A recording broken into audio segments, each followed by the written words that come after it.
Untuk yang lagi ada planning mau bikin Mikrotik PC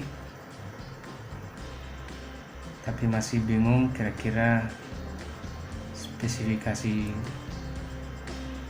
PC yang bagus, yang sesuai kebutuhan untuk Mikrotik PC.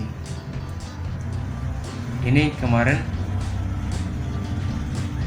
sebelum saya punya Mikrotik PC yang masih aktif sekarang ini, dulunya saya pengen itu Mikrotik PC saya dari komputer bekas yang sudah jadul dan sudah lama. Misalnya ini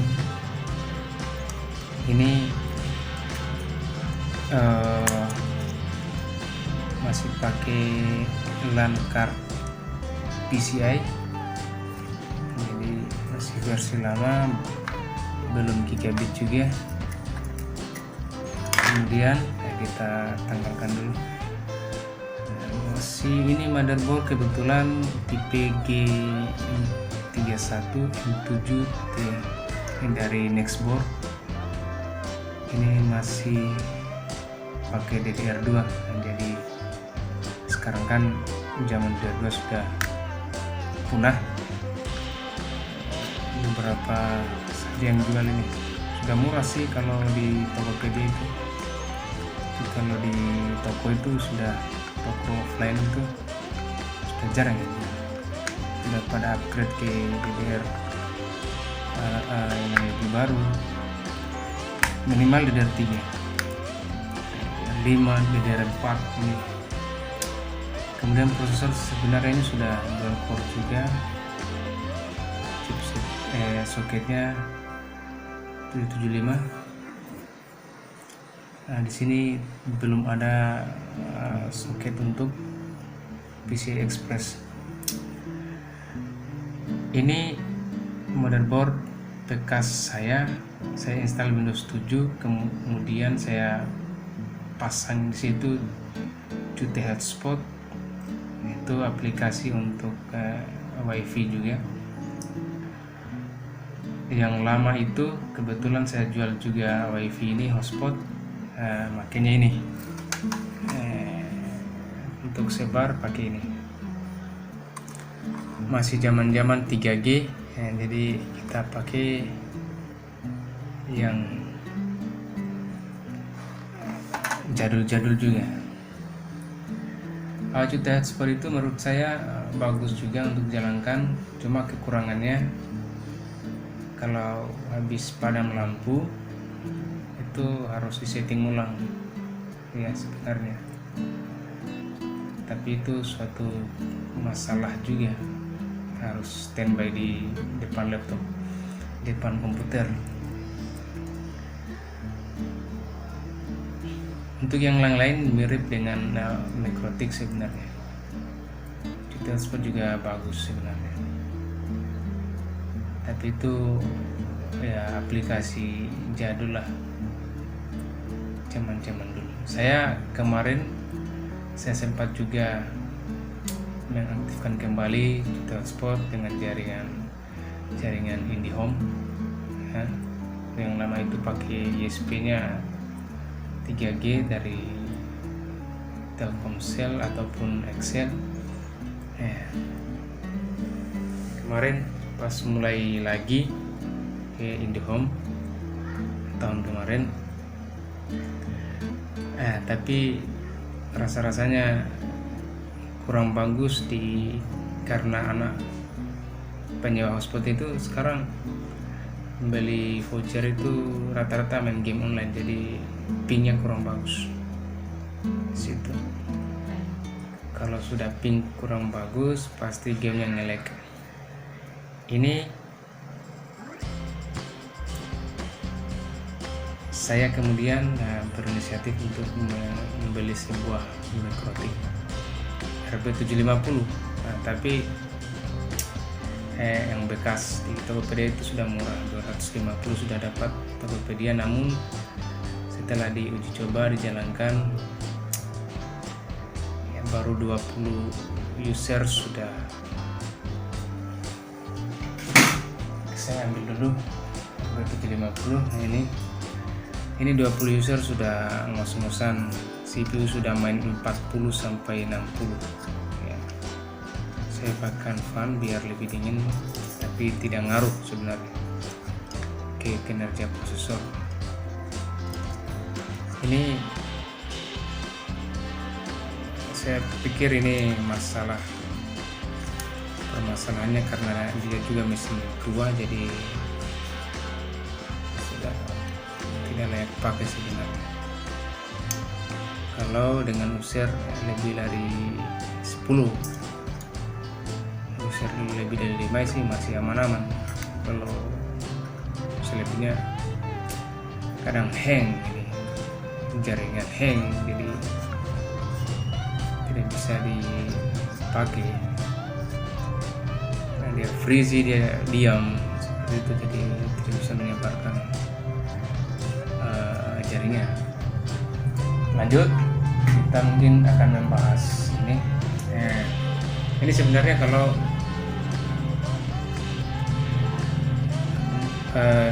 komputer versi jadul itu masih pakai PCI, ini sebenarnya bisa aja dipasang ROS versi 5.2, tapi yang sudah ini crack jadi level 6 saya dapat dari Google,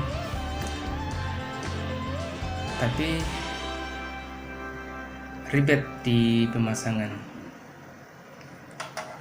harus pakai harddisk yang ini apa ini, serial ATA, dicolok ke sini, bekas-bekas semua ini, bekas gaming yang lama itu. Dan akhirnya saya memutuskan untuk waduh, ini kalau kita pasang ini, kita rakit kembali ini, dan kemudian ada masalah misalnya di sini di DR2 yang kalau di toko offline sudah mahal karena jarang. Kemudian ini kalau misalnya upgrade ke gigabit, nah ini kan belum gigabit ini jadi repot, kita jadi kerja 2 kali ya. Kemudian kita pakai juga Mikrotik OS yang kerekan ini sepertinya kurang layak untuk dipakai di dunia usaha untuk belajar lah, seperti itu. Tidak bisa diupdate. Kalau di tampilan Winbox-nya itu masih jadul-jadul, jadi pastilah kemampuannya kurang bagus. Kemudian saya membandingkan dengan ini yang sudah jadi, ini sudah pakai DR3, kemudian bisa dibilang update lah seperti itu daripada versi lama ini. Ini sudah gigabit juga, kebetulan motherboardnya sudah gigabit, jadi saya rasa cukup upgrade. Sebelum saya menginstal itu, sebelum saya pakai itu,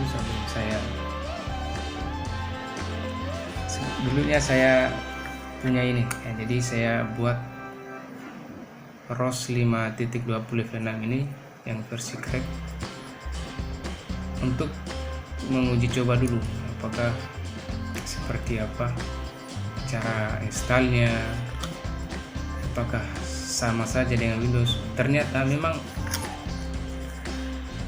menginstal sebuah Mikrotik OS itu mirip sekali dengan Windows. Jadi kita perlu siapkan saja PC yang sudah dirakit kira-kira normal, bisa masuk BIOS. Nah, kemudian kita install lah. Biasanya kalau apa ini Windows kan pakai ini, pakai CDR ya, ROS juga pakai ini ternyata.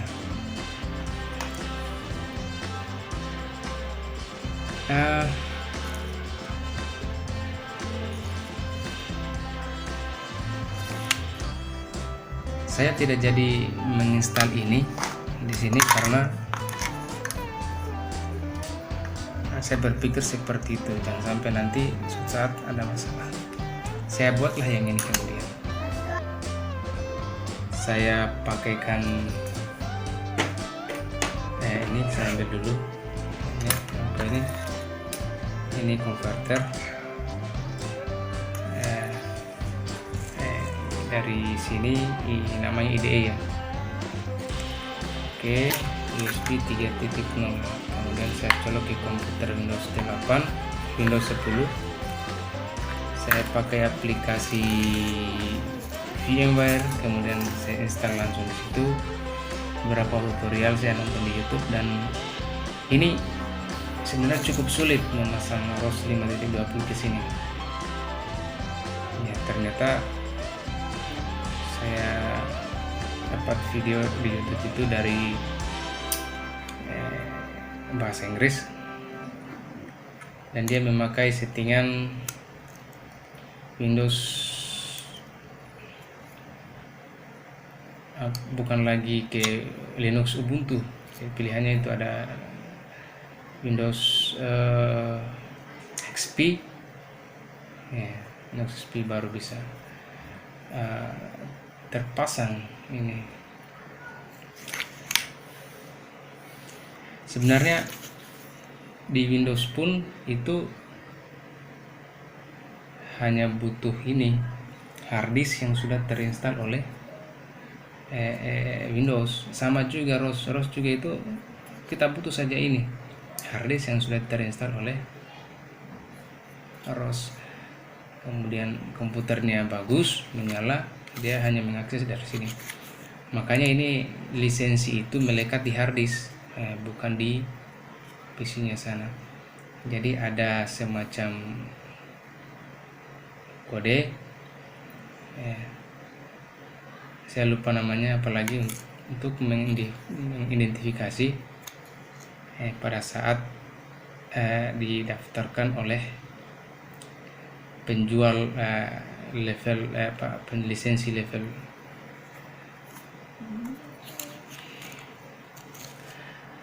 Mikrotik di Tokopedia, saya juga belinya di Tokopedia itu yang ini.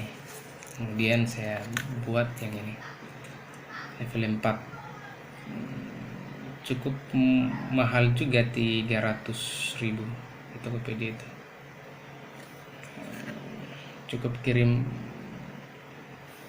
kode apa ini kemarin, saya lupa namanya itu, ada kode dari driver ini yang harus dimasukkan ke sana. Jadi satu hard drive ini satu kode yang dikenal oleh Mikrotik ROS ya. Nah, saya sudah coba, kemudian saya coba pasang harddisk ini ROS 5.20 level 6 ini ke sini, sebelumnya ke PC ini, tapi ternyata setelah dicoba dia hanya mengenali LAN card bawaan, tapi LAN card TP-Link yang sudah PCI Express itu dia tidak kenal. Jadi ini tidak bisa dipakai dengan LAN card yang PCI Express. Saya kemudian membuat ini sebelumnya ini ROS versi 6 sebelum ke versi 7. Beberapa hari kemudian ternyata Mikrotik itu merilis ini 7.1. Sebelumnya belum, masih level 6, masih ROS versi 6. Saya install ROS versi 6 juga, sama. Ini tidak mampu dikenali oleh ROS, belum bisa. Saya cari-cari di Google spesifikasi Lankar yang sudah dikenali oleh ROS versi PC Express itu ternyata harus versi ke yang paling baru, misalnya versi 7 ke atas. 7. Saya kemudian menemukan ROS versi 7.2.1 stabil. Saya download dan saya install lagi via VMware, dan ternyata yang masih versi gratis trial 24 jam, ternyata dia mampu mengenali yang ini. Nah ini, jadi ROS ini saya pakailah. Saya kemudian beberapa hari kemudian saya belikan lisensi di Tokopedia, lisensi level 4, dia jual 300, beli, dan alhamdulillah bisa jalan, dan saya langsung aktifkan, pasang, ya layaknya Mikrotik router board.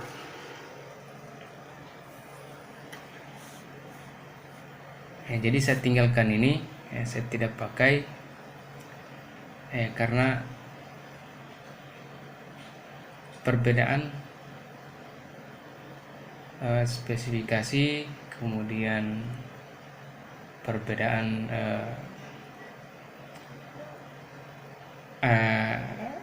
komponen. Nah, ini komponen lama dan komponen baru itu pasti beda jauh pemakaian listriknya.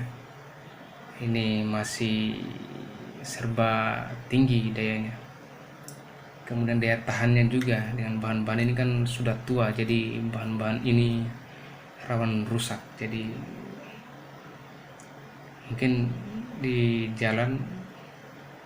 dijalankan itu sudah kurang bagus, bisa-bisa misalnya kadang-kadang tiba-tiba restart sendiri, kemudian blank, ini rusak, kemudian ini juga rusak, atau bagaimana. Ini rawan hari ini, apalagi ini hari-hari tua ini gampang rusak. Ditambah lagi belum gigabit. Saya pikir ini hanya cukup untuk jadi bahan belajar saja di awal-awal bikin ROS. Jadi saya menemukan juga kemarin itu ada masalah di sini. Ini kebetulan belum tiba barangnya, saya pesan di online juga. Saya baru punya satu NIC, satu Lankar ya, bawaan dengan ini ROS level 6 versi 5.30. Saya pikir,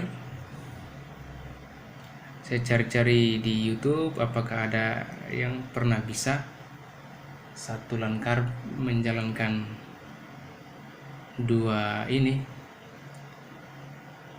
sebagai sumber internet dari modem induk, kemudian disalurkan kembali ke access point untuk diakses wifi-nya. Namun setelah saya pelajari itu sangat rumit, bertele-tele, dan sebenarnya harus settings ini itu, waduh, ini kurang bagus menurut saya, tidak efektif untuk dijadikan usaha wifi hotspot. Kemudian saya tinggalkan ini untuk belajar, untuk setting awal atau sebagai macamnya. Kita melihat di Winbox itu seperti apa modelnya di Mikrotik Cross. Kemudian saya buat ini, belikan lisensi, kita keluar budget sedikit daripada kita keluar budget di sini yang ujung-ujungnya bikin rugi, banyak masalah. Dan jadilah ini menurut saya ini stabil, sangat samalah kalau disandingkan dengan router bor itu ya di atasnya dari RB750 yang memorinya masih kecil, prosesornya masih kecil. Ini prosesor Core i5, jadi sudah bagus lah, kinerjanya cuma 1%.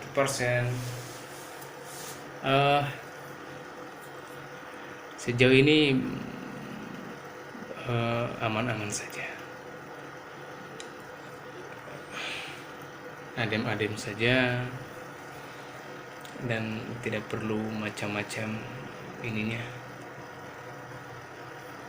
di ya komputer normal dipasangi ini, jadilah dia MikroTik, server MikroTik ya. Kemudian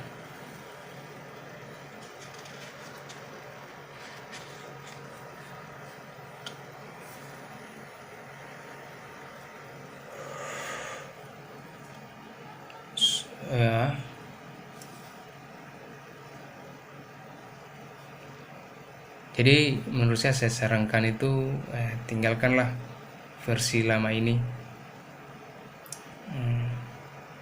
Mungkin kan banyak masalah terjadi di sini. Iya. Pakailah yang versi baru dengan catatan ya, ROS juga versi baru. Kemudian Lankar versi baru, gigabit ya, kita baru semua supaya bisa jaringannya lancar. Ya, yang masalah itu kalau pakai ROS versi lama, PC-nya baru, atau ini yang lama, PC lama pakai ROS baru, ini yang tahan, ini jebol. Kalau PC-nya baru, ini tidak kenali komponen situ, khususnya Lankar. Saya juga kemarin sudah pakai ini, coba pakai ini, tapi ternyata apa ini USB to LAN ini juga tidak kenal, susah mengenali. Kemudian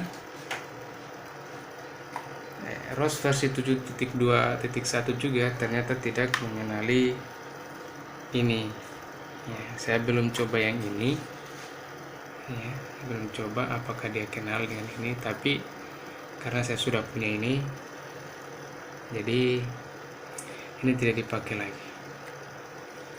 Saya sarankan jangan pakai ini karena ini hanya konverter saja, kemungkinan akan tidak bagus. Lebih baguslah PC Express. Oke, mungkin lain waktu kita akan bikin video membuat ROS di VMware, tapi untuk kesempatan ini cukup sampai di situ mengenai pertimbangan sebelum membuat sebuah MikroTik PC. Ya, jadi ini tidak perlu monitor karena kalau dipakaikan monitor pun ini MikroTik ROS ternyata cuma tampilan blank hitam, tulisan putih ya, tulisannya cuma minta login ya, seperti waktu diinstal itu di VMware. Ya, tidak perlu, kecuali ada kejadian aneh misalnya listrik jebol, nah ini tipasnya mutar kencang, itu tandanya dia sedang anti surge, jadi dia masuk di BIOS, harus disetting lagi, itu harus disetting lagi auto on nih, jadi auto off, auto on ya, jadi pas menyala listrik langsung menyala sendiri juga karena dia sedang bermasalah di motherboardnya, jadi dia kembali ke normal, disetting lagi. Jadi kejadian seperti itu sangat langka karena hanya untuk kejadian listrik jebol. Kalau padam lampu selama ini harddisk masih aman-aman saja. Harus sudah banyak kalinya mati lampu ini, tapi dia masih bisa jalan.